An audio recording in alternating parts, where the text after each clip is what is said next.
I'm gonna show you how to launch a product correctly or how to revive a product that's failing on Amazon. My student just implemented this. She went from losing a ton of money on advertising costs, and then within a week, 7 days of implementing this strategy, she sold her first $1,000 day on her very first product, and this is with healthy margins. Super proud of her, and everything she learned on that call with me, you're gonna learn right here in this video. Now, the traditional way of launching products is getting them on Amazon and focusing on the launch. Let's spend a lot of money on a launch service. Let's give away a bunch of units for free, or let's spend a ton of money advertising our product, and that's just wrong.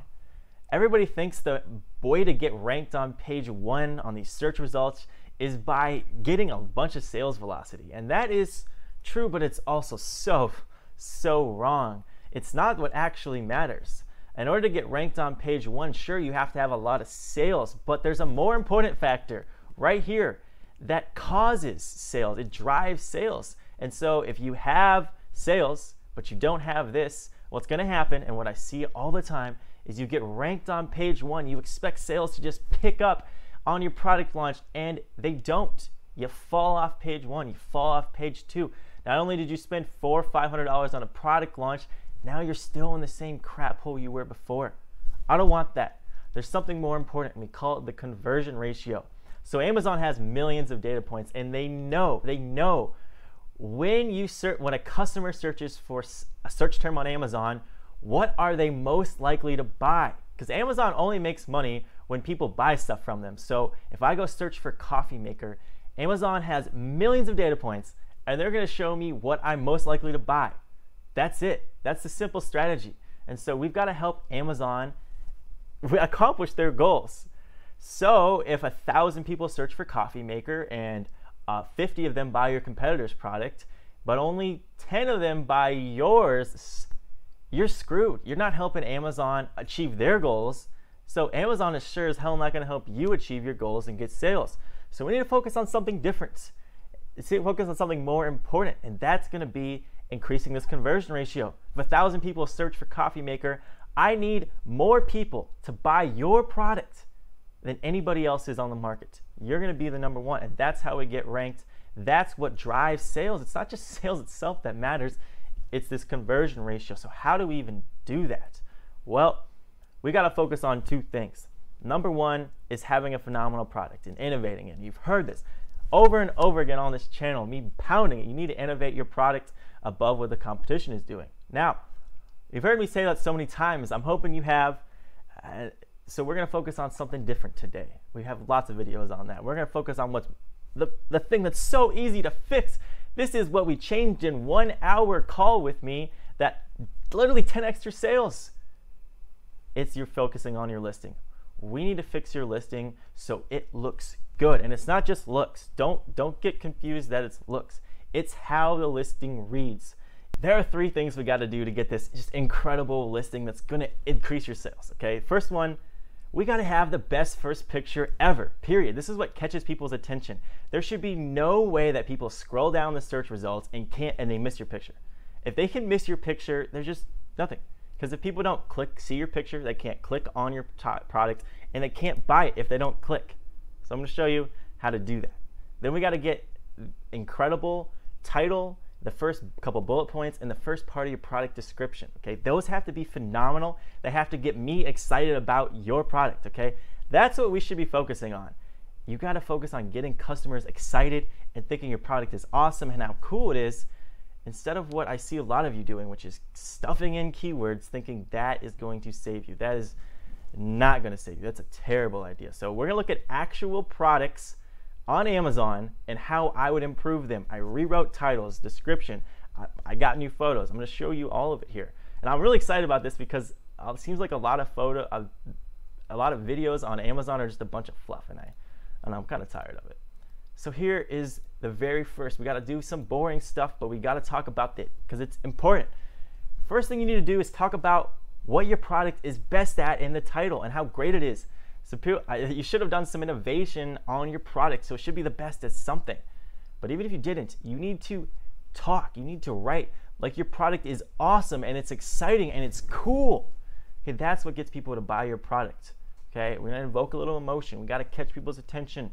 Okay, this stuff is boring, again, I know, but when you write your listing the first time, don't worry about keywords, okay? Don't worry at all about keywords, because what happens is you get all these keywords in your product title, but when I read it, I just instantly lose interest because it seems like you got 30 keywords in your title, but it doesn't sound like natural English. It doesn't evoke any emotions. So people read the first 4 words and they get bored, or their brain gets confused and they click off and they just look away. That's the biggest mistake. We'll go through a second time, look at our listing, and make sure we have all the important keywords in there. But it's honestly the most important keywords you can't even miss. Like, you can't even miss the most important keywords because you're writing about your product. You can't miss those product keywords. So let's not stop with the keywords. Here's what I'm talking about. Title listing example number 1. Stanley, whatever the hell 33-425 power lock 25-foot tape measure is. I don't care. I'm confused when I read that. Let's change it, okay? And it says, my version is the most durable Stanley tape measure. Withstands 20-foot fall onto concrete. 25-foot by 1-inch tape measure. Guys, you see how I wait, and I don't talk about what the product is until the very end of this title. Look, I actually talk about what's getting customers excited about our product, what's awesome about it, okay? Because really, they can see your picture. They already know what your product is. They know they can see it's a tape measure. They might not know the length, but they know it's a tape measure. Let's tell them why our product's awesome. You only get a few characters to work with to sell them on your product. That's all you get on the search page. And so stop using it to cram in a bunch of stupid keywords, or make sure your brand name is first. Nobody cares about your brand name. I hate to break it to you. Nobody cares about your brand name. So I know some people are going to contest this, but put that at the back of the listing, because the last thing I want is customers reading the name, your name of your title, the name of anything that doesn't excite them. Here's another one. Hey, Hamilton Beach 49980A coffee maker. What the hell? Are you guys lost already? Are you guys bored? We're gonna change this up, okay? This is the traditional coffee maker plus single serve. Make an entire pot or just 1 cup. This is a coffee maker that has like a Keurig. I can make just 1 pot, just 1 cup at a time, or an entire pot. It's got both. Your first picture better be your best looking picture. If you're launching a product, you've got what, 6 pictures on your listing. If your best looking picture is not your first one, which most of the time it's not when I see a student, if it doesn't get the most emotion evoked, if it doesn't look the coolest, I don't care what your picture is. You just toss it and change it out, okay? Again, we're gonna use our pictures to demonstrate why our product is superior. We're gonna focus on that aspect more than anything else. They already know it's a tape measure, or whatever they searched for. You're showing up on the search results. And we're also going to write on the page for pictures, use some tables and diagrams. And lastly, your pictures better look better than the competition. So here's one product. This is the first picture of the product. I have no clue what this does, even reading the title. They wait until their very last picture to show me how the product is used. They have 5 pictures in between that don't show anything except there are more angles of this picture. It doesn't help anybody out. And so they're wasting all this space. By the time somebody gets to the 3rd picture, they're already like, what the hell? And they click the back button. They go on to the competition. So you just wasted all this time. They should have figured out how to show this in the very first picture. Show me how to use this, okay? Now you're gonna have to edit some stuff out and get rid of some backgrounds, because it's gotta be a white background for your first photo, but like, please show me this in the first picture, or at least the 2nd. Don't wait till the last one. Use some text and draw over your photos. Do you know how much this helps their conversion? I think they should have done it a little differently. They should have put less stuff on this picture and bigger text, because it's going to be very hard to read, especially on mobile. But still, just it looks so clean. It makes me want to buy the product, and I can just read what's so cool about it. And you guys haven't taken the 20 minutes to write something like this up, and then the 30 minutes to hire somebody on Fiverr.com to do this for you. And you wonder why you're not selling well. Again, this is how my student, like 10 extra sales. Here's another example of a table. I think compare you and the competition. Don't call them out I don't really think that's a good idea, but just say, hey, competitor A, competitor B, and focus on the 3 things you're good at. Even if you're not the best at something, okay, feel free to trash the competition a little bit. Make them sound worse than they really are, right? Okay, don't just like straight up lie about it, but, right? Look at this first bullet point, stylish gold-plated trim. What the heck does that mean? I don't know. It's not exactly a good bullet point, but apparently they have and the competition doesn't. I'd like to see something with much more meat to it, some more detail. But right, like let's convince people our product's the best, or they're never gonna buy. We're gonna also include these lifestyle photos where you show your product being used, but don't just show them there. Okay, it does no good to show your product being used unless it evokes emotion. Okay, this is the product for the bag. That's what's the product they're selling. But see how this guy is cool. He's sleek, and it just it evokes emotion. Like if I have a bag like that, damn, am I gonna be cool too?